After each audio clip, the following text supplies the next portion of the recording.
Hi, today I'm summarizing a class from Dr. Christina Ewosan, who's an LMFT as well as a researcher. And the class is called Guiding Our Clients Who Are Dating, the Great Social Experiment of Dating in the 21st Century.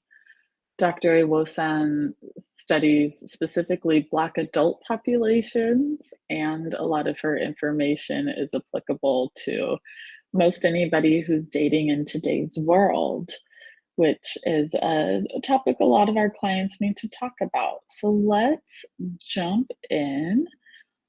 The first thing that she asserts is that we live in a society where people are obsessed with dating, like all the reality shows about dating. What are they? Like Love is Blind, Love Island.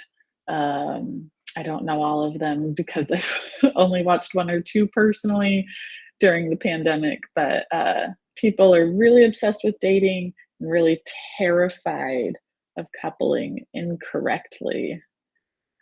And most single people are receiving constant unsolicited advice. They're not asking for it. People just tell them on how to be desirable and how to select a partner correctly. There's a big emphasis on this from loved ones who often do it from a place of caring, but instead, what happens is people are very anxious about dating and coupling. A lot of young adults hear an extraordinary amount of information on red flags. If you've been on TikTok or Instagram, probably Facebook, and the algorithm is aware that you're a single person, there's like endless red flag videos, and those are really common, and there's influencers who build their whole careers on them, and people just take it in. And so what happens when people approach dating from this shame-based narrative is they're evaluating. I may occasionally say we because I'm a dating person too, right? But they're evaluating, they have a checklist. It's what are we going to do about this? What if I'm missing red flags? And often both people are coming at things from this approach. And so they feel judged, a lot of anxiety, a lot of confusion. And it's also like a representative self that's coming in to be like, okay, I've got my checklist. I'm going to make sure that you're the right kind of person or you're meeting all these requirements. And we miss out on connecting. So a lot of the time from clients, we'll get things like, "He's emotionally unavailable, but I can fix him." Or if they don't use the words, "I can fix him," "He's emotionally unavailable, but, like, we'll get close over time, it's okay." Um, One she gets from Dr. Wilson gets from male clients is, "She's too aggressive, she doesn't listen, but she's cute and the sex is good, so I'll keep her around." So it's this shame-based narrative and starting from a place of deficit, right? Like, "Oh, I know exactly what I feel like is wrong with this person, but let's go for it anyhow." Uh, it's a tricky place to be in, and so there's 3 basic steps that she goes over for how to approach this with clients, and the first one is self of the therapist, right?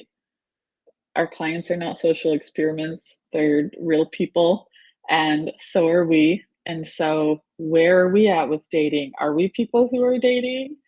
What are our joys? What are our fears? What are our cautious behavior, our shame-based narratives that we're bringing into the room? We need to be really aware of those. The second step is to make the invisible visible. What is this client's sociocultural context? How does race, gender, class, sexual orientation, family experiences, religious or spiritual beliefs inform dating experiences and views on partners or potential partners?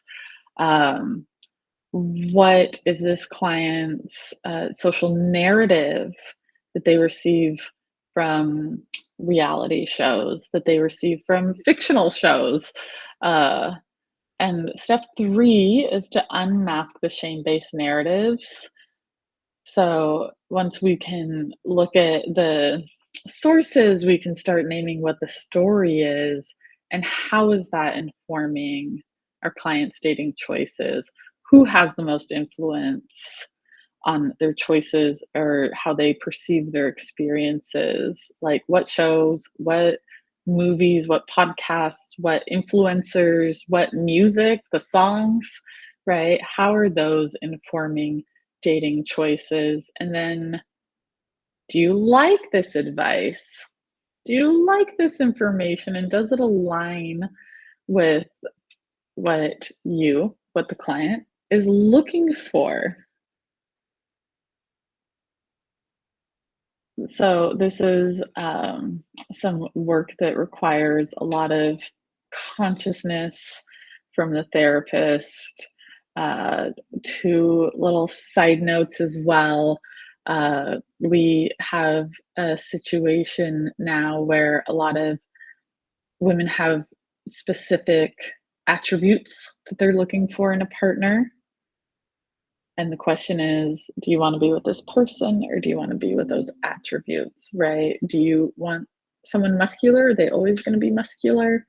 Do you want someone with money? Is money always gonna be there, right? Is that what you're investing in, or is it the person? And there's a lot of men today who don't want to name their dating preferences for fear of being called misogynistic. And so, if you have male clients interested in women, they might not want to say what it actually is that they want in a partner because it has been so shamed in our modern context. And so we've got some work to do. We've got some layers to excavate. Thank you for joining me. The slides are available in the Google Drive, and I'll talk to you soon.